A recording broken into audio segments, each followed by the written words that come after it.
friends, it's Mrs. Carrera. I'm here to continue on with Chapter 5 of Can You Keep a Secret? And here we go.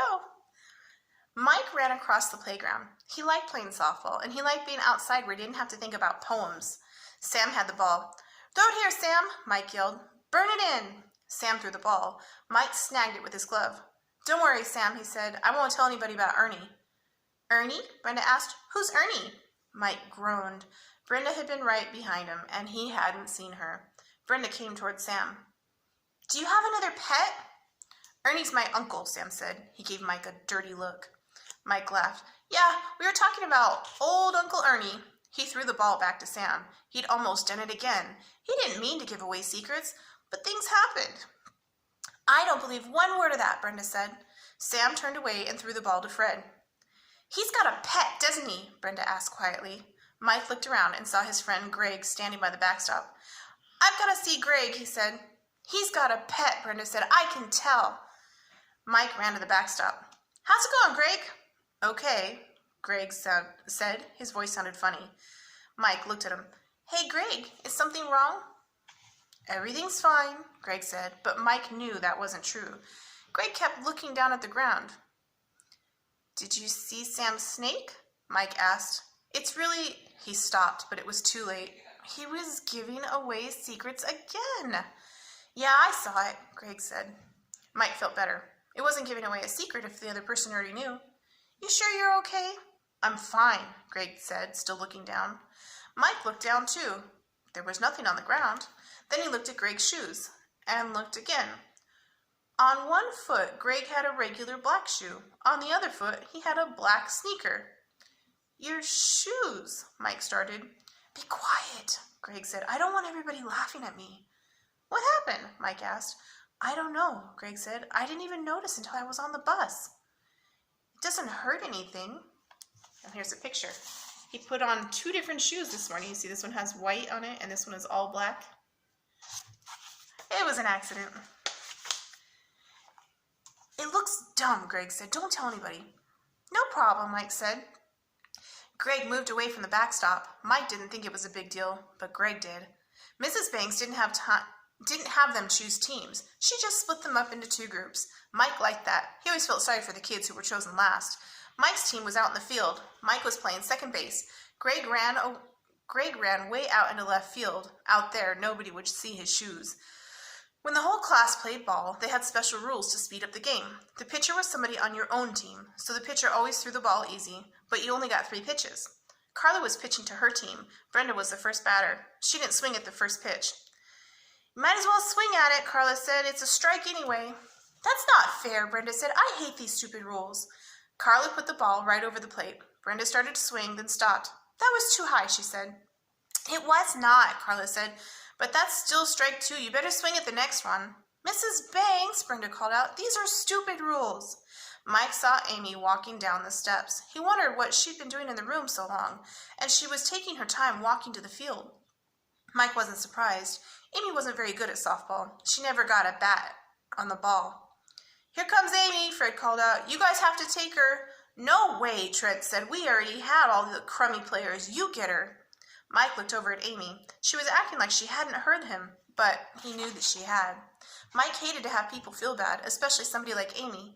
Amy was always doing good things for people, and she'd been feeling sad ever since Sarah moved away.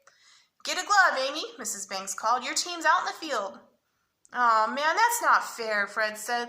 "Let her be on their team." Mike saw Amy's face get red. "Shut up, Fred," he yelled. "Amy's going to get a hit today. You wait and see. She's got that mean machine look in her eye." Amy smiled and picked up a glove. She ran out to the field. "Way to go, Amy," Mike yelled. He hoped she wouldn't strike out again. Chapter 6. Amy ran out to left field. "Way to go, Amy," Mike yelled at her. "You play up close," Greg told her. "I'll play back." Amy hoped nobody hit a ball to her. She would catch a ball if somebody threw it, but it was harder when the ball was hit.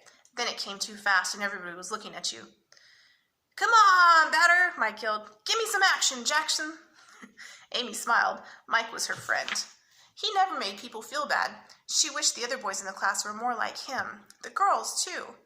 Carla's team scored 2 runs, and the only ball hit to Amy was a slow grounder that stopped before it got to her. She picked it up and threw it in. When Amy's team came in to bat, Mrs. Banks said, "Fielders bat first. Greg, you go first, then Amy." Fred let out a groan. Amy looked over the bats and picked up the biggest one. With a big bat, it would be harder to miss the ball. "Come on, Amy," Mike said. "Get a hit." "I'll try," she said. "You can do it. I've seen you use a hatchet in the garden shop. That's just like a bat." "Not exactly," Amy said. "Pretend you're holding a hatchet," Mike said, "and don't swing too hard. Just put the bat on the ball." Greg hit the ball in the air. 2 girls came to get it, but they both stopped. The ball fell between them. Greg ended up at second base. "All right," Mike said to Amy. "Get up there and swing that hatchet. Chop that old ball in half."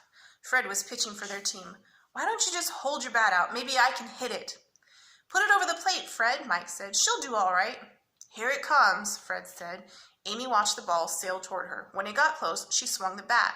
She felt the ball hit her bat. The ball bounced out in front of her. She stood and watched it roll. "Run!" Mike yelled. "Run to first." Amy dropped the bat and ran toward first base. Sam ran in, picked up the ball, and threw it over the first baseman's head. The ball went rolling toward the soccer field. Amy stopped running when her foot touched first base. "Run to second!" somebody yelled. Amy took off running. And look, there's a picture of her hitting the ball. When Amy stopped at second base, she heard her team yelling, "Way to go, Amy!" and "Good job." Greg had run all the way home. Amy was amazed. It was great just to hit the ball and not strike out, but she'd done even better. She'd gotten on base and knocked in a run. What a fantastic day. She stayed on second base while the boy struck out. She felt a little sorry for him. Then Britt hit the ball into right field. Amy ran to third base, then ran home when Mike yelled, "Keep going!" When Amy stepped on home plate, people clapped.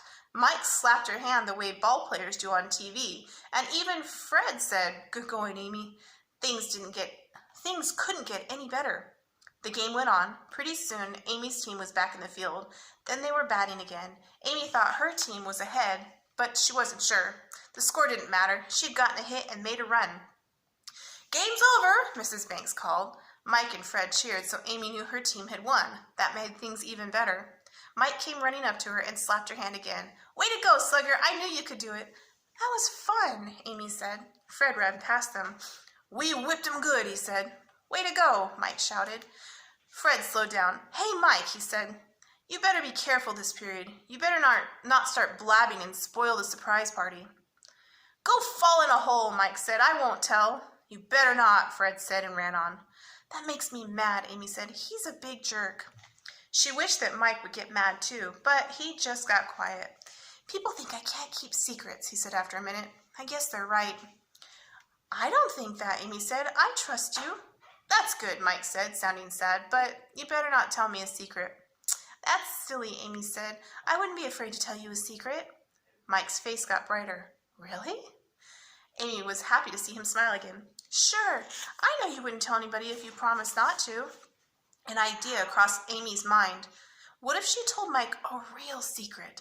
What if she told him about Mr. Warren? She had to tell somebody. She couldn't stand to keep it to herself any longer. The smile slipped away from Mike's face. "I don't know," he said. "I might have an accident." "I think you could keep a secret," Amy said. Mike shrugged. "Maybe, maybe not." "I trust you," Amy said. "If you really want to, if you promise not to tell, you can keep a secret just like anybody else." Mike smiled. "I guess." "I know you can," Amy said, talking faster. "I'm not afraid to tell you a secret, and this is something nobody in the school knows but me." "Are you kidding?" Mike said. "No, I'm not kidding. This is a real secret, and you won't tell anybody, will you?" Mike looked around for a second and then shook his head. "No, I won't tell, I promise." "I believe you." For just a second, Amy wondered if she was doing the right thing. But now that she started, she couldn't stop. "Last Friday, I came back to school late. I went to Mr. Warren's room to get a vase, and I saw him kissing Miss Dean. Isn't that neat?" "Really?" Mike looked at her. "Are you sure?" "I saw them." "Maybe it wasn't what you thought," Mike said. "I saw an old movie like that. A girl was getting something out of a guy's eye, and somebody came along and thought, She wasn't getting something out of his eye, Amy said. She was kissing him. Wow, Mike said. Mr. Warren and Miss Dean. I know you won't tell. I know I can trust you. Wow, Mike said again. All right, we'll continue with Chapter 7 next time, friends. See you later. Stay safe.